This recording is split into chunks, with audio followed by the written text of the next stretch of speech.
الفاتحة أن الله الكريم يفتح علينا فتوح العارفين ويفقهنا في الدين ويرزقنا كمال الإخلاص واليقين على هذه النية ولكل نية صالحة إلى حضرة النبي الفاتحة. أعوذ بالله من الشيطان الرجيم بسم الله الرحمن الرحيم الحمد لله رب العالمين الرحمن الرحيم مالك يوم الدين إياك نعبد وإياك نستعين اهدنا الصراط المستقيم صراط الذين أنعمت عليهم غير المغضوب عليهم ولا الضالين رب اغفر لنا ولوالدينا آمين. بسم الله الرحمن الرحيم الحمد لله رب العالمين والصلاة والسلام على أشرف الأنبياء والمرسلين سيدنا محمد وعلى آله وصحبه أجمعين. أما بعد قال المصنف رحمه الله تعالى وأدام النفع به وبعلومه وبكم في الدارين آمين. اشرح لي صدري ويسر لي أمري واحلل عقدة من لساني يفقه قولي وسدد لساني واهد قلبي بحق سيدنا محمد صلى الله عليه وسلم. بسم الله الرحمن الرحيم. Maka apabila selesai engkau daripada sembahyang fardu asar, maka jangan masyghul melainkan dengan seumpama yang dahulu itu. Ila akhirih. Ya, para hadirin, para jamaah dan para pengurus yang saya hormati, alhamdulillah bersyukur kita panjatkan kehadirat Allah Subhanahu wa taala. Malam ini kembali kita hadir di majelis ilmu masih berbicara tentang adab persiapkan waktu untuk melaksanakan sholat 5 waktu. Kemarin kita disunnahkan untuk tidur pada waktu qailulah. Ya, qailulah itu tidur sebentar sebelum masuk waktu zuhur. Namanya tidurnya tidur qailulah. Mau sebelum zuhur atau sesudah zuhur. Nanti 5 menit sebelum zuhur, 10 menit sebelum zuhur dia sudah bangun. Ya, mempersiapkan waktunya, kalau bisa sebelum zuhur sudah sampai di masjid. Ambil air sembahyang, habis itu sholat sunnah wudhu 2 rakaat. Masuk masjid, tahiyatul masjidnya juga 2 rakaat. Masuk azan zuhur, qobliyah zuhurnya berapa kemarin? 4 rakaat. Zuhurnya 4 rakaat, ba'diyah zuhurnya 4 rakaat juga. Berapa tuh? 12 tambah 2, 14, 14 tambah 2, 16. Zuhurnya 16 rakaat dari sunnah-sunnahnya. Masuk asar, qobliyah asarnya 4 rakaat. 16 tambah 4, 20. Sama asarnya 4, berarti 24 rakaat. Dari yang namanya sunnah wudhu, sholat zuhur qobliyah ba'diyahnya, asar qobliyahnya dan asarnya semuanya 24 rakaat. Udah ngamalin apa belum itu? Yang bisa-bisa kita daya, yang penting sunnah jangan ditinggal. Jangan sampai orang yang kemarin khosirun, orang-orang yang rugi. Yang wajibnya kagak, sunnahnya juga tidak dikerjakan. Kalau wajibnya doang, salimun dia, orang yang selamat. Wajib sunnah dia kerjain, dia orang yang robih pun, orang-orang yang beruntung. Nah, kita bahas berikutnya, habis asar kita ngapain? Maka apabila selesai engkau daripada sembahyang fardu asar itu, udah selesai sembahyang asar, maka jangan masyghul, jangan sibuk, melainkan dengan seumpama yang dahulu itu. Maksudnya yakni hendaklah engkau kerjakan kemudian daripada zuhur dahulu itu. Nah, ini karena ini nggak ada ba'diyahnya asar, jadi setelah dia sholat asar, dia sibukkan diri dia sebagaimana dia mensibukkan setelah zuhur. Apa itu? Seperti menuntut ilmu yang memberi manfaat pada agama. Disuruh ngaji lagi. Jadi habis subuh ngaji, apalagi tuh? Habis zuhur ngaji, habis asar kalau ada waktu disuruh ngaji. Pilih waktunya untuk itu. Jadi habis asar karena nggak ada ba'diyahnya, isi dengan sesuatu yang memberi manfaat buat ilmunya. Sebagaimana zuhur menuju asar, dia isi waktunya untuk itu. Kalau dia nggak bisa menuntut ilmu yang memberi manfaat, maka menolong kebaikan, membantu kepada segala manusia. Pakai waktunya buat nyenengin orang, pakai waktunya buat membantu orang. Ya, yang kata Nabi, Allah akan menolong hambanya selama hambanya itu mau menolong saudaranya. Jadi disuruh memberi ilmu yang manfaat, ngaji. Kalau dia nggak mampu, suruh membantu manusia, nolongin orang, girangin orang. Kalau dia nggak mampu itu, maka berbuat ibadah yang sunnah. Seperti membaca Quran dan segala aurat. Kalau dia nggak mampu ngaji, dia nggak bisa bantu orang, kerjain ibadah sunnah habis sholat asar. Apa dia pakai waktunya buat wiridan, atau dia pakai waktunya buat baca Quran. Ya.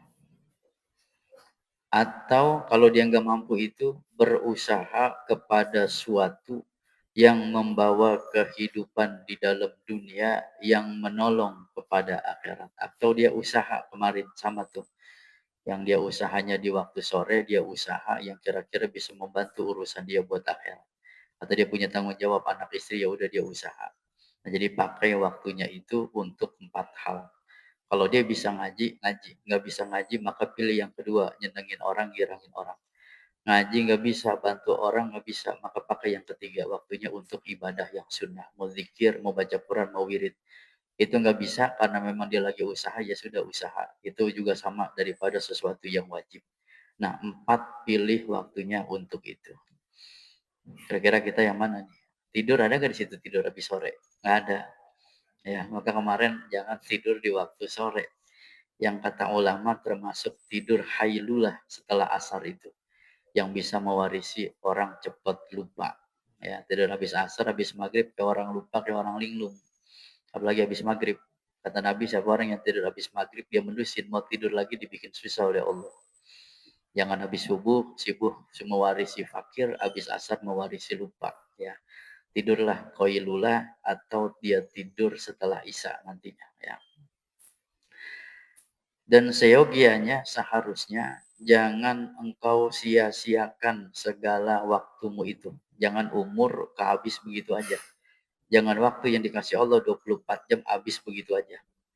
Dan hendaklah engkau tentukan bagi tiap-tiap waktumu itu akan bagiannya daripada auratmu, wirid-wiridmu yang tertentu.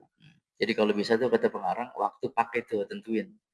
Umpama habis subuh ngapain nih kita nih? Mau pakai baca Quran. Apa tuh? Dibikin jadwal apa tuh kalau kata orang? Ya, dibikin list lah bahasa kitanya. Ya kayak kita Ramadan kan, kalau Ramadan, Roman-Romannya lebih teratur kita ibadah. Ya, habis subuh kita baca Quran. Satu aja dulu udah nggak usah susah-susah. Ntar habis duha, wiridannya apa, habis johor apa, asar apa, maghrib bisa apa. Ya, saya kata ulama, kalau habis isa dia baca surat Tabarok tuh. Kalau bisa wiridannya jangan ditinggal surat Tabarok. Ya, ini kata Nabi, siapa orang yang ngerutinin tiap malam dia baca Tabarok, surahnya Al-Muluk, yang Tabarakalladzi apa biyadihil mulku wa huwa ala kulli syai'in qadir, maka orang tersebut akan aman dari siksanya Allah nanti di dalam kubur. Enggak ada siksa kubur buat orang-orang yang melazimin tiap malam baca surat Tabarok. Berapa ayat itu? 30 ya. Tabarakalladzi biyadihil mulku wa huwa ala kulli syai'in qadir. Juz 29. Kalau dibaca nggak ada 5 menit rapi. Tiap malam habis sisa, mau sebelum tidur, pokoknya malam jangan kosong dari baca itu. Kapan-kapan dia meninggal dunia, maka dia aman daripada siksa kubur. Itu diwiridin begitu dari habis sisa wiridannya itu. Atau dia mau baca waqiah, surah waqiah, ada yang mengatakan habis asar atau habis sisa boleh. Orang yang ngelazimin waqiah tiap malam dia aman dari kefakiran. Ditulis tuh wiridannya. Jadi saya kalau habis subuh saya harus baca Quran satu juz, umpama nggak mampu satu juz satu ain. Termasuk waktu zuhur apa yang jadi wiridan saya, apa istighfar, apa sholawat. Maghrib begitu juga, isya begitu juga. Jadi lebih lebih teratur. Sekira-kira tiada lalu, tiada lewat tiap-tiap aurat wirid yang tertentu pada satu waktu itu kepada lainnya. Sehingga nggak lewat begitu aja. Sehingga nanti kalau orang udah biasa itu, satu ketika dia ngerjain kayaknya kayak ada yang kurang dalam hatinya. Ini perasaan apa sih ini yang belum dibaca nih? Oh, Quran belum dibaca. Ternyata apa sih ini yang belum turun dari pagi sampai siang sampai malam saya belum sholawat. Maka harus ditentukan. Bikin list dari rumah tuh. Ya, besok hari apa? Hari Rabu, apa nih dari habis subuh apa nih? Baca Quran. Umpama Zohor wiridannya ini. Asar ini, maghrib ini, subuh ini. Sehingga jangan sampai lewat begitu aja. Supaya apa? Supaya nyata, supaya jelas bagimu berkah segala waktumu itu. Supaya waktu kita berkah. Nggak lewat kosong begitu aja. Seperti yang hamba sebutkan segala aurat itu di dalam risalah yang bernama Urwatul Wusqa fi silsilatil waliyil atqa karangan Sayyidi Asy-Syaikh Muhammad Samman. Nah, ada kitab namanya Urwatul Wusqa. Ini karangan Syekh Muhammad Samman, seorang waliun min auliyaillah. Jadi situ udah disusun tuh dari abis Johor ngapain, asar apa aja wiridannya, maghrib, isya dan subuh apa aja. Itu nanti harus diistiqomahkan sehingga waktu kita tidak kosong begitu aja ya, waktunya keisi.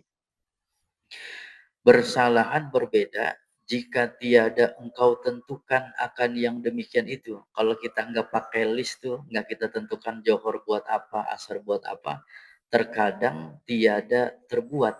Maka yang demikian itu tiada nyata berkah waktumu itu, waktu kita sia-sia. Makanya penting bagi kita untuk bahasa kitanya membuat list, membuat jadwal ya. Yang dari jam 7 dari habis subuh sampai jam 6 tuh ngapain. Dari jam 6 sampai jam 7 kita ngapain. Sehingga nanti hidupnya teratur, waktunya tuh jadi berkah, jadi berkah. Ya, jadi kalau waktu waktu yang dia nggak tentuin jam segini harus ngapain, dia bebas aja begitu. Itu nggak ada keberkahan dalam hidupnya. Ya, jadi bukan hanya berkah tapi juga disiplin. Yang pokoknya kalau kata anak sekarang jam 8, jam 9 malam harus tidur. Ya karena di listnya begitu tuh, nggak boleh main HP anak-anak sekarang. Ya, jadi kita wiridan aja dah banyakin. Orang yang udah usia 40 tahun ke atas itu udah harus mementingkan akhiratnya daripada dunianya. Bukannya yang masih muda anteng-anteng aja mikirin dunia, nggak begitu juga. Ya, harus dibuat list dari jam sekian sampai sekian kita ngapain, terus selama 24 jam apa yang harus kita lakukan. Dan seyogianya seharusnya bahwa jangan engkau suka pada tiap-tiap waktumu itu melainkan dengan bertambah ilmumu dan amalmu. Jadi kalau setiap hari ada amal kita yang gak bertambah, ada ilmu yang kita tidak bertambah, maka jangan girang kata pengarang. Jangan kamu suka kalau waktu kamu itu kosong dengan bertambahnya ilmu dengan amalmu. Bahkan kalau bisa sedih tuh. Perasaan dari kemarin ini ilmu sama amal bukan makin banyak, makin kurang, malah bersedih. Bagaimana para ulama salafus soleh yang ketinggalan untuk takbiratul ihramnya aja mereka sedihnya luar biasa. Bukan ketinggalan satu rakaat. Kalau kita kan satu rakaat, dua rakaat ya. Ini mah enggak. Ada ulama yang ketinggalan takbiratul ihram saja menyesalnya luar biasa. Allahu Akbar. Begitu dia sampai, imam lagi baca surah katakan, nyesalnya luar biasa. Padahal masih dapat gak tuh rakaat hitungan fikih? Dapat dia, tapi nyesel luar biasa. Kenapa nyesel? Karena dia merasa nggak bareng sama imam takbirnya. Maunya dia imam takbir, dia takbir. Ternyata enggak. Begitu dia sampai, imam lagi baca surah dalam sholatnya. Menyesal luar biasa. Ada yang kayak begitu tuh orang ya.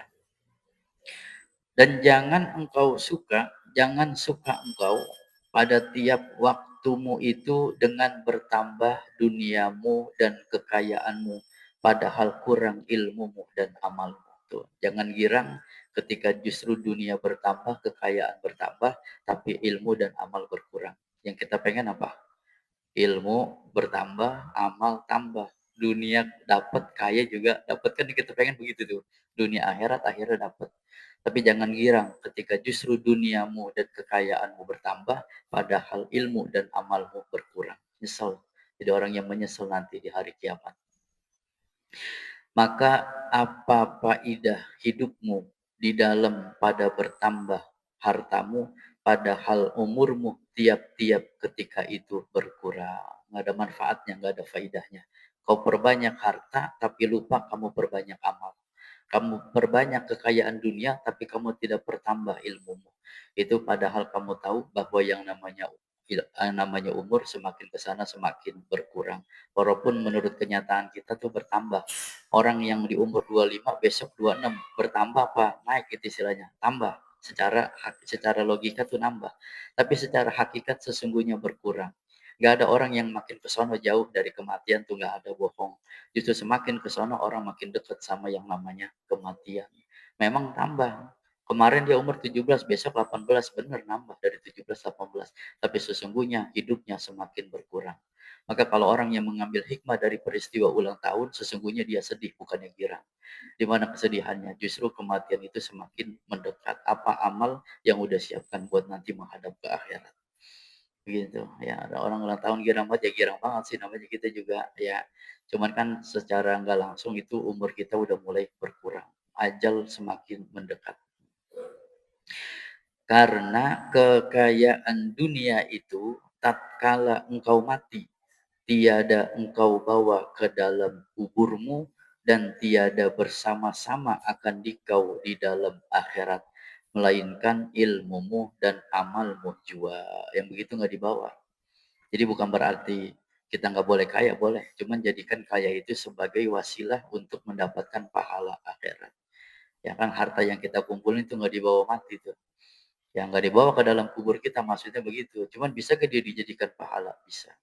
Ya, jadi nggak apa-apa kita punya, boleh punya harta, boleh punya kekayaan, tapi jadikan itu sebagai wasilah kita untuk mendekatkan diri kepada akhirat, mendekatkan diri kita kepada Allah Ta'ala.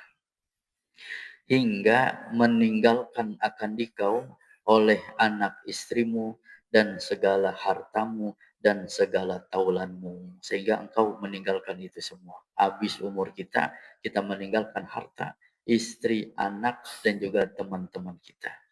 Bahkan dalam satu riwayat, itu setiap hari dunia itu memanggil, mengingatkan orang supaya untuk mengingat kematian. Nanti kita akan bahas ketemu dalam bab mengingat kematian. Itu kalau binatang tahu akan adanya kematian, kata Nabi, maka binatang itu nggak akan ada yang gemuk. Kan kita lihat sekarang pada gemuk-gemuk nih binatang karena dikasih makan. Karena dia nggak ingat kematian. Nggak ada akal dalam dirinya. Kata Nabi, seandainya binatang itu tahu yang namanya kematian, maka tentu mereka tidak akan ada yang gemuk. Kata Rasul, badannya kurus-kurus semua karena saking mengingat kematian. Itu tuh. Jadi amalkan apa namanya harta, dia punya harta, wasilah dia untuk mendekatkan diri kepada Allah. Padahal itu harta yang kita kumpulin mati-matian, justru itu yang akan kita tinggal. Yang nanti buat anak kita, buat istri kita, dan kita meninggalkan taulan kita, teman-teman kita. Maka tinggallah engkau seseorang di dalam kuburmu. Sendirian dah tuh. Punya bini kira-kira mau apa kagak temenin di dalam kubur? Kagak. Anak bagaimana, teman apalagi. Paling dia cuma nangis beberapa menit doang.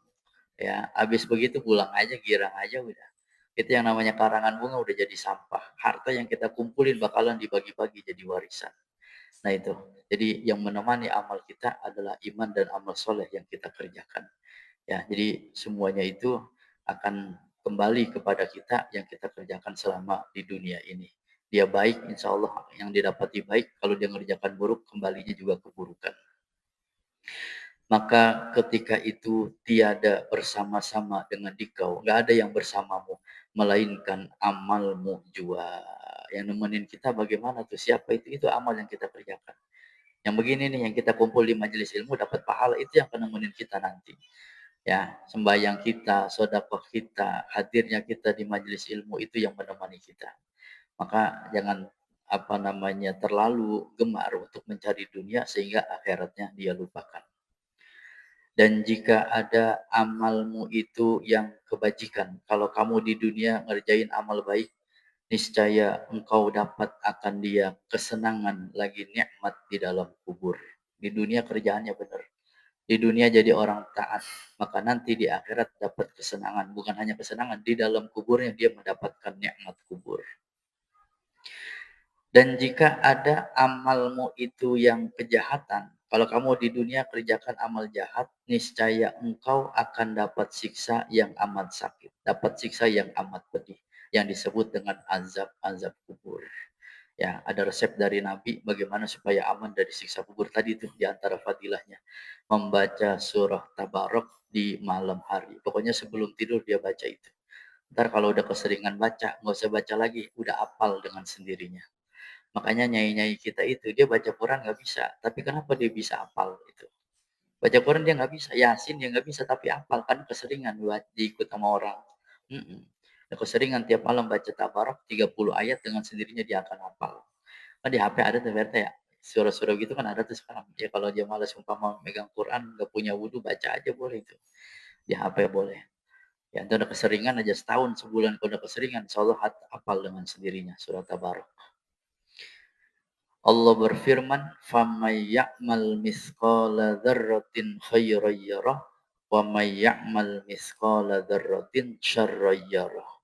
Barang siapa mengerjakan amal kebaikan setimbang semut yang kecil, siapa orang yang mengerjakan amal baik sekalipun kecil banget begitu, niscaya melihat ia akan dia di dalam kuburnya, dibalas nanti di akhirat kebaikan itu.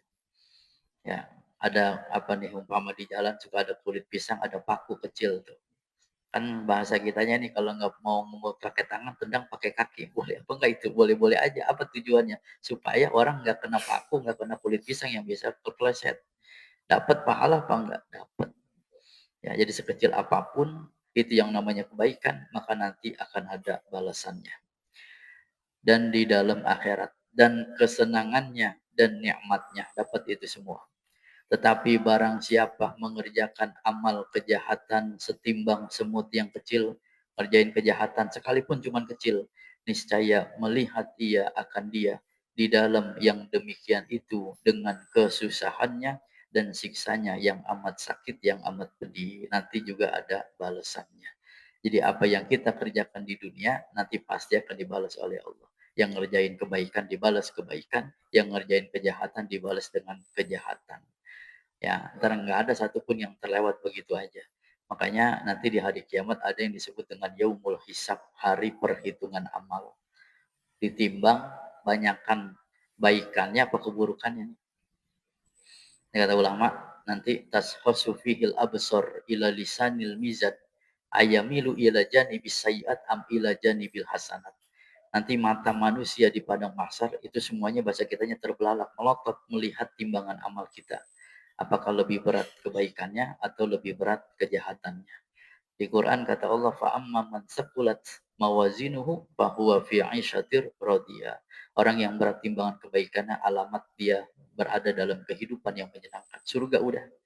Tapi begitu ditimbang lebih berat keburukannya. Wa amma man khaffat mawazinuhu fa ummuhu hawiyah wa ma adraka ma hiya narun hamiyah. Dia berada pada neraka hawiyah yang sangat panas. Gunakan waktu dengan sebaik-baiknya. Yang habis asar mau ngaji silakan, nggak mampu ngaji pakai buat nolongin orang. Nolongin orang nggak bisa pakai buat ibadah sunnah nggak bisa pakai untuk dia lanjutkan kerjaan dia. Ya, sehingga itu nanti semua akan dihisap waktunya dari mulai dia balik sampai dia meninggal dunia. Maka kemarin tuh mau tidur ambil buku sama pulpen. Dari hari itu bangun tidur sampai mau tidur lagi lebih banyak kebaikan apa kejahatannya. Kata Umar bin Khattab kan hasibu anfusakum qabla an tuhasabu wazinu a'malakum qabla an tuzanu. Hitung diri sebelum nanti dihitung sama Allah. Timbang amal sebelum nanti ditimbang oleh Allah. Begitu ditimbang lebih bagus, lebih banyak kebaikan, alhamdulillah. Pertahanin, tingkatin. Tapi kalau hari itu lebih banyak kejahatan dan introspeksi, ya berubah untuk menjadi yang lebih baik. Gitu lagi. Maka apabila kuning-kuning matahari, maksud kuning yakni hampir masuk mau tenggelam matahari, maka hendaklah engkau kembali ke masjid dahulu sebelum daripada masuk matahari. Berarti mau apa nih? Habis asar apa nih? Habis asar maghrib. Ya. Jadi nanti sebelum azan berkumandang, maka dia di maghrib itu sudah ada di dalam masjid. Serta masgul sibuk engkau dengan mengucap tasbih dan istighfar. Karena kelebihan fadilah keutamaan waktu ini seperti kelebihan fadilah waktu yang kemudian daripada subuh hingga terbit matahari. Itu fadilahnya besar tuh. Jadi habis subuh, keutamaan yang setelah subuh sama keutamaannya seperti orang mau masuk waktu maghrib. Pada pulang kerja belum itu kira-kira sebelum maghrib tuh? Apa masih di jalan kita ini kira-kira? Ya, gantung pulang ya, iya. Kalau dia lagi nggak ngapa-ngapain boleh kapan-kapan sebelum azan maghrib belum berkumandang tuh kalau bisa 5 menit udah sampai. Yang kira-kira 2 rakaat sembahyang tahiyatul masjid bisa. Habis itu yang mau istighfar-istighfar, yang mau shalawat-shalawat, mau tasbih-tasbih. Fadilahnya besar, ya. Karena sabda Nabi Shallallahu Alaihi Wasallam, "Wasabbih bihamdi rabbika qabla tulu'i syamsi wa qabla ghurubiha."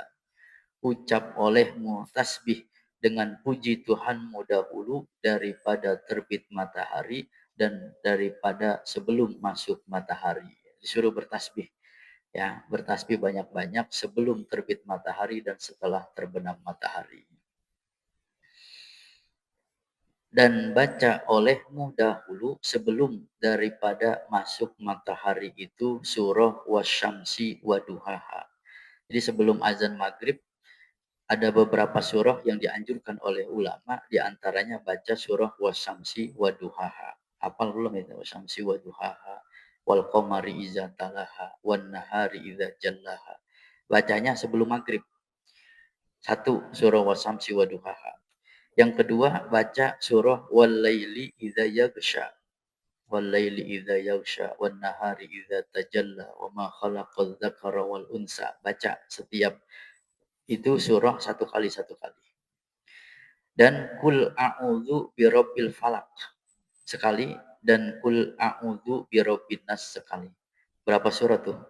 4 surah. Syekh Nawawi mengatakan siapa orang yang lazimin ini 4 surah sebelum masuk maghrib, maka rezekinya akan sederes hujan yang turun dari langit. Coba nih kita uji perkataan ulama. Di antaranya Syekh Nawawi mengatakan begitu. Ya, apa surahnya tadi? Wasyamsi waduhaha wal naha wal laili idza yaghsha al falaq sama an-nas masing-masing satu kali aja. Habis. Jadi sebelum maghrib, ah, iya mau di masjid boleh, mau di rumah boleh. Ya, yang penting sebelum masuk maghrib jangan lewat 4 surah ini. Lazim ini banyak udah mujarab ini, udah terbukti oleh para ulama.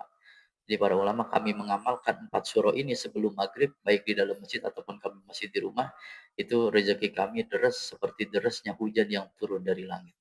Syamsi wa duhaha wal qamari idza talaha wan nahari idza jallaha terus sampai habis. Lanjut wal laili idza yaghsha wan nahari idza tajalla wa ma khalaqadz dzakara wal unsa terus. Al-Falaq sekali, An-Nas sekali. 4 surah itu dibaca sebelum masuk waktu maghrib. Mau di jalan kayak begitu umpama apalagi lebih bagus habis sembahyang tahiyatul masjid boleh ya. Bagus itu, iya. Hmm. Dan hendaklah masuk matahari itu, matahari udah terbenam, padahal engkau senantiasa di dalam mengucap istighfar. Udah rapi surahnya, masih belum maghrib juga, banyakin istighfar di menjelang sore hari. Ya, maka apabila dengarkan azan maghrib. Nah, habis itu masuk dah tuh waktu maghrib. Nah, besok kita bahas begitu masuk maghrib apa yang harus kita lakukan. Berapa qobliyahnya yang dianjurkan oleh ulama-ulama tasawuf. Maghribnya tentu 3 rakaat, tapi ba'diyahnya nanti berapa. Besok akan kita bahas ya. Jadi itu yang kita isi dari waktu asar sampai menjelang waktu maghrib. Yang bisa ngaji-ngaji, yang bisa apa tadi dia bantu orang yang dia bisa bantu, yang bisa sunnah, ibadah sunnah kerjakan, yang dia nggak bisa itu cuman dia bisa membantu pekerjaan istrinya, rumah tangganya silakan dibantu.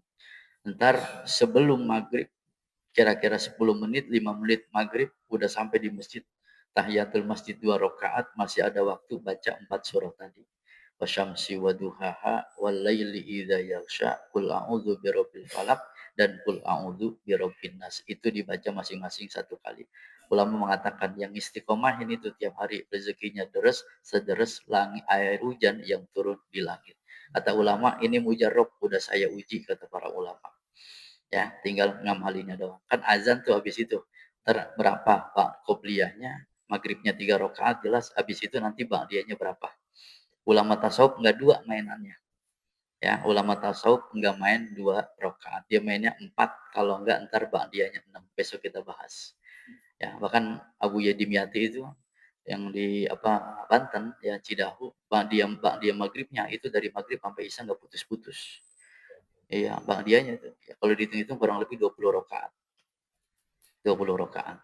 Kalau mau ada tamu nanti habis isya, kalau mau ada tamu ketemu beliau entar habis isya. Ya 2 rakaat, rapi 2 rakaat lagi rapi, padahal tamu udah banyak di belakang pengen minta doanya. Ya sembahyang 2 rakaat terus sampai waktu isya. Kita kalau mau ketemu habis isya. Mhm. Nah, besok kita bahas apabila engkau dengarkan azan maghrib maka jawab olehmu. Masuk waktu azan qobliyahnya berapa? Maghribnya jelas 3 rakaat, nanti ba'diyahnya berapa? Dah, tinggal ngamalinnya dong nih yang habis asar nih. Ya, habis asar ada bola apa enggak itu? Bolanya habis subuh ya. Iya, bolanya malam mau habis subuh lagi. Asar udah nggak ada bola udah. Dah isi waktunya yang bermanfaat karena makin kemari kematian makin dekat.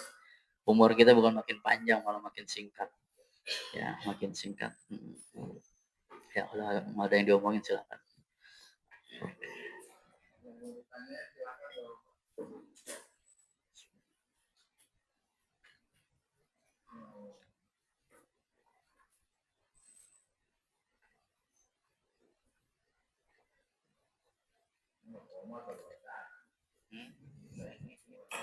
Oh, ya.